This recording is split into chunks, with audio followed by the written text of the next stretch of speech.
All right, it's Wolf and Luke on a Tuesday. It's July 1st. We're into July. Paul Calvisi's in for Wolf. I feel like full disclosure, I should disclose that I told Maloney that, I tried to pull an Ace Bailey, basically. I just said, I'm not coming in. I don't want to come here. I don't want to fill in with Wolf anymore.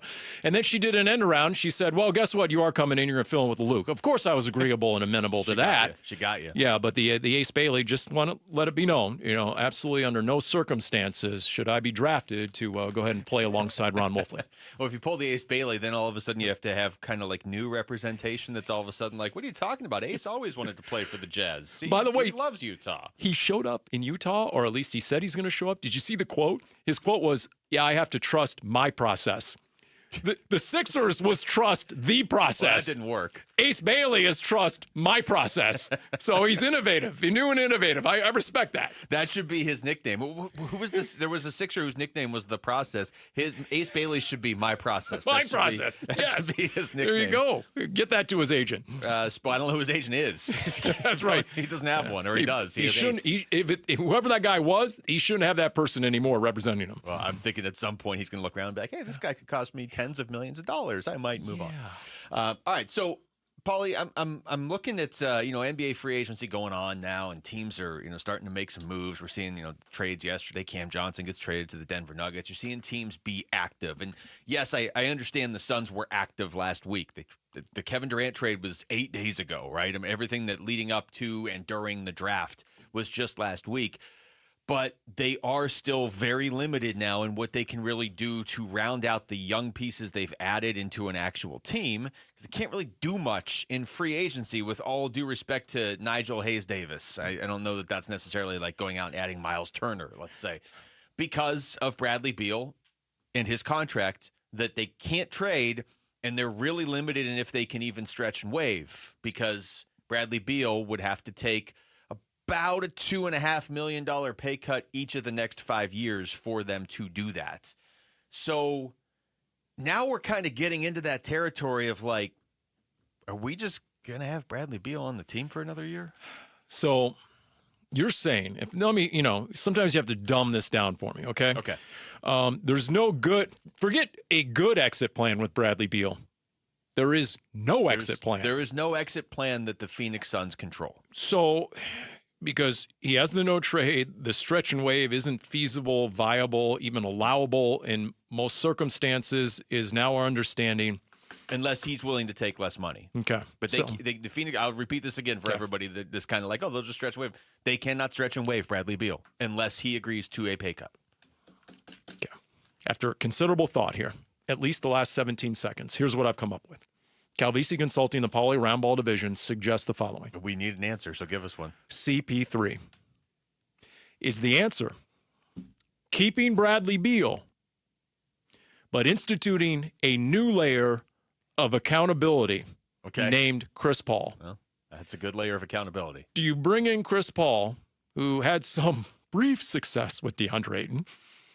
Ultimately, he just stopped talking to him, and once again... But they did go to the NBA Finals. Yes! So can you somehow unlock something, maybe get a willingness, a return, to get out there and do more than just look like you're playing YMCA basketball out there with the fellas, get some actual NBA caliber intensity and production out of Bradley Beal that would be somewhere, anywhere in the vicinity of and commensurate with his compensation. Can you somehow get Chris Paul in the building, and he would be more than worth the veterans minimum if he can get you some, dare I say, any return on investment at the $50 million plus a year that Bradley Beal is owed. If somehow, some way, Chris Paul could, because I'm not optimistic that Brian Gregory is going to get that out of Bradley Beal, even though they went to lunch. I'm not optimistic that Jordan Ott is going to be able to do that when didn't work with the two prior head coaches. So, what exactly is the answer with Bradley Beal?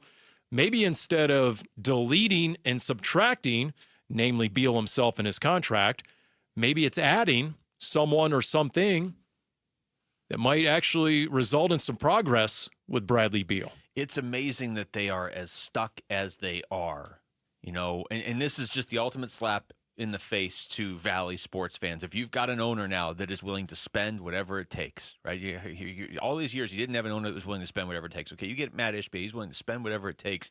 And now the league has decided you're not allowed to spend. Whereas, at the same time, over in Major League Baseball, you got the Diamondbacks trying to chase down a Dodgers team that can spend $1 billion every offseason.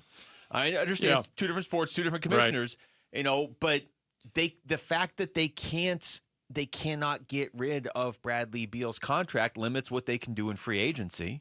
And it also causes problems in terms of, like, if he plays, you're limiting Jalen Green's development or growth within this team, because how are you going to play Devin Booker and Jalen Green and Bradley Beal consistent minutes?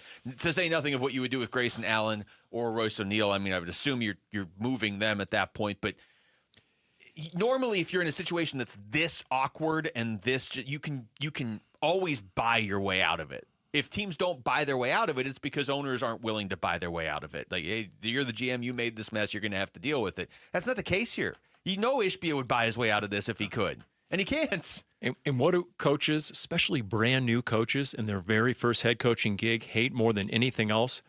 Distractions. Yes, you don't need this if you're Jordan Ott. So you come in and you're trying to get control of your locker room, and there's one guy who's on his own agenda, on his own plan. Talk about trust my process. Bradley Beal's over there, and he's just a one-off. He's, an island unto himself. No, we're not talking about Love Island. He's an island unto himself, and then you're trying to institute some sort of accountability that holds everyone culpable in that locker room, except, wait a minute, there's Bradley Beal with his no-trade clause and his guaranteed contract. He answers to no one. So, once again, I think you have to bring in a peer, not necessarily a boss or a superior, especially a first-time head coach or a first-time GM. That ain't going to work. So, to me, you got to bring in a hard driver, someone who's demanding, someone who's played, 21 years in the NBA? I mean, because here's the problem. You did all that. You moved Kevin Durant, and whether people want to believe it or not, when you move Kevin Durant, when you move somebody that was 6th in the NBA in scoring last year, and he's an all-time great scorer, when you move that, you do open the door to either criticism or regret as the season goes. Now, again, I think we're all on the same page. They needed to make the move to bring in pieces. And right now in this moment, some of those pieces are pretty exciting.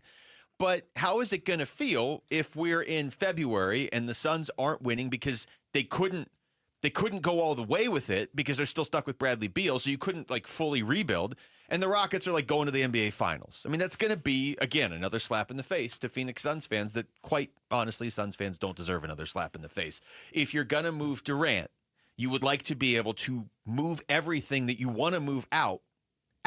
You're still in apron problems now, and you've moved Kevin Durant.